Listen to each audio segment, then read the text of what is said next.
The results of the CNBC NRF Retail Monitor for May just released. Let's get to Steve Liesman. He has more on this. Hi, Steve.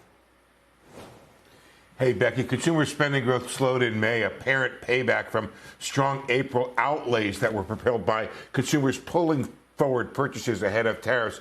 And consumers, of course, could now face new challenges after developments overnight in the Middle East. The CNBC NRF Retail Monitor, it's powered by real credit card spending data from Affinity Solutions, showed a 0.5% gain for the headline data. Pretty good. That excludes auto and gas, and that's down from 0.7 in April. But when you take out restaurants, spending dropped to 0.2%. Pretty weak there from 0.9 in April. Year-over-year rates remain positive, but both are down from April.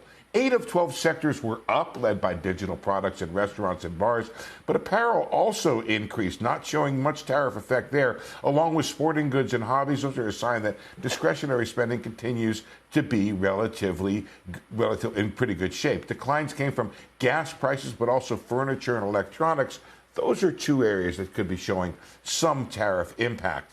The NRF writing in its commentary, while momentum remains, the nature of consumer spending is shifting as caution from uncertainty increases. Consumers are trading down rather than reducing spending. The outlook for spending would otherwise remain bright. You have high levels of employment, decent wage gains. It remains to be seen whether May was just payback and strength returns in June, and if tariffs have a broader effect in the months ahead. Now, of course, the attacks on Iran will be another factor for consumer sentiment.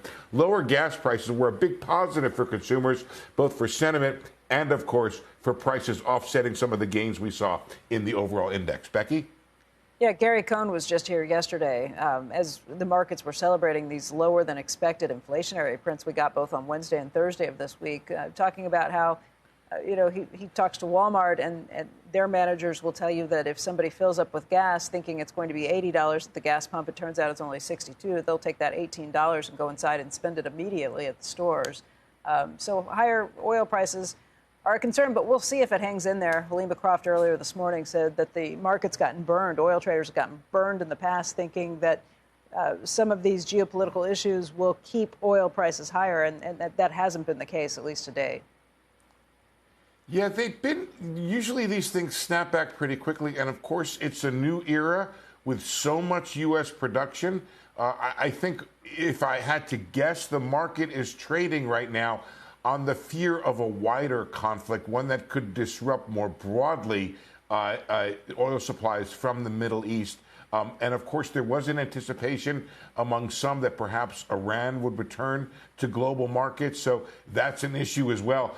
But typically, these things have been relatively short-lived, and in the era of U.S. domestic production, maybe even shorter than that.